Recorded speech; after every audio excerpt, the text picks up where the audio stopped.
Magandang buhay po sa ating lahat mga kakwentuhan at kwentuhan tayo maiksi lang. Pero bago yung kwentuhan natin, let me read a verse from the Bible. Ito ay matatagpuan po sa Tagalog, sa Mga Ngaral 4, Tagalog yan, Mga Ngaral 4 verses 9 to 10. Sabi dito sa Tagalog po, ang dalawa ay mabuti kaysa isa. Mas marami ang bunga ng anumang gagawin nila. Kapag nabuwal ang isa, may tatayo siya ng kanyang kasama. Kawawa ang nag-iisa sapagkat walang tutulong sa kanya kapag siya ay nabuwal. Insight ko lang po. This is a very practical verse and word from the Bible. Ang tao daw ay may tatlong factors sa buhay. Of course, andyan na yung spiritual life natin. But we will focus on these three factors of life. Meron daw tayong time, money, and energy. And when we were young, pag bata pa tayo, ay meron tayong maraming time.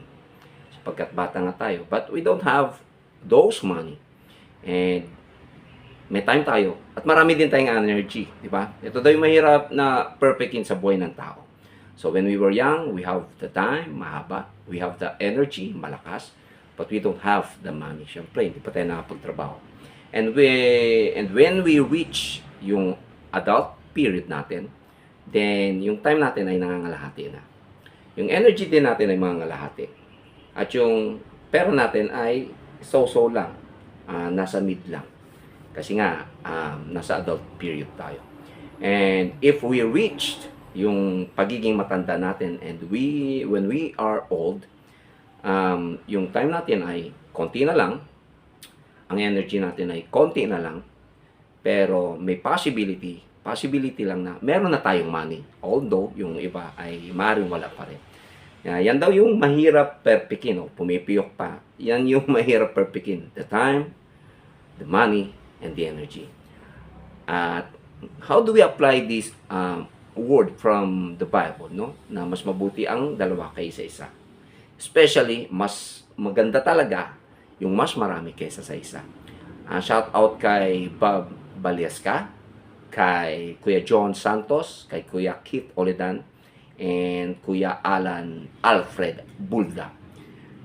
Because meron kaming maliit na proyekto, no, na kailangan namin ayusin yung isang pwesto na ginamit ng isang business at umalis na yung nag-business doon. So we have to clean all of those gamit nila sapagkat maaaring gamitin ito sa isang susunod na proyekto at hindi ito papakinabangan. So, I tried to call Kuya Alan, and then nagtawag din siya ng mga kapatiran, which is he gathered like 4 persons, no?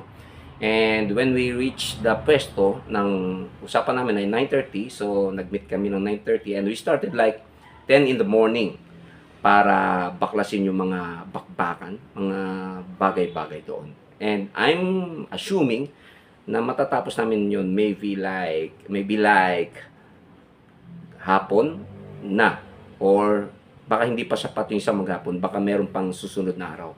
And you know what? Sa biyaya ng Panginoon, sa tulong and strength ng mga kaibigan natin, we started like 10. Natapos kami 11:30.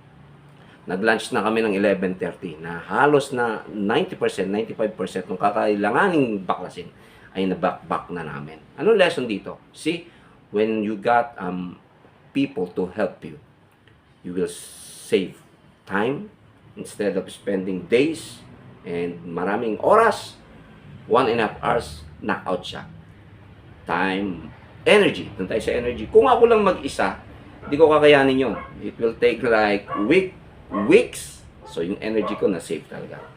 And money. Kita nyo naman instead na magpapakuha ako ng mga magbabaklas doon at babayad ako. At syempre, pagka magbabayad ka, baka mabagal pa yung trabaho, no? Napabilis yung trabaho namin at nakasave ako ng malaking pera. Ang nagastos ko lang sa kanila ay napakaliit. Sisig lang at kanin, little soft drinks, ay naayos namin yung trabaho. And I hope meron pa susunod, no? Konti pa. So, that's simple, no? Yung applicable na mga verses at very practical verses from the Bible. 2 is better than 1. Higit sa lahat, 5 is better than one. Purihin ang Panginoon. Amen.